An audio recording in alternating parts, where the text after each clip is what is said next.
আসসালামু আলাইকুম, কেমন আছেন সবাই? আশা করি অনেক ভালো আছেন। টাইটেল এবং থাম্বনেল দেখে অলরেডি আপনারা বুঝতে পেরেছেন যে আমরা কী করতে চলেছি।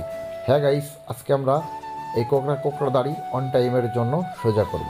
তো প্রথমেই দেখছেন হেয়ার ড্রায়ারের মাধ্যমে আমরা দাড়িগুলোকে একটু সোজা করে নিচ্ছি। তো যারা এখনও আমাদের চ্যানেলটি সাবস্ক্রাইব করেননি, চ্যানেলটি সাবস্ক্রাইব করে পাশে থাকা বেল আইকনকে বাজিয়ে রাখুন। তো গাইস দেখছেন আমরা অল্প অল্প দাড়িগুলো ধরে ধরে আমরা ক্লিপিং করে নিলাম। তারপর 180 ভোল্টেজ দিয়ে আয়রন মেশিন নিয়ে আমরা আয়রনে চলে যাব। তো দেখছেন নিচ থেকে অল্প অল্প করে ধরে ধরে আমরা দাড়িগুলো আয়রন করছি। একবারে চামড়া থেকে প্রায় হাফ থেকে 1 ইঞ্চি মতন আমরা ছেড়ে দিচ্ছি, কারণ একবারে গোড়াতে যাওয়া যাবে না। চামড়ার স্কিনে লাগলে স্কিনটা পুড়ে যাবে। এই জন্য আমরা গোড়া থেকে হাফ ইঞ্চি 1 ইঞ্চি মতন রেখে বাদ বাকিটা আমরা আয়রন করে দিচ্ছি।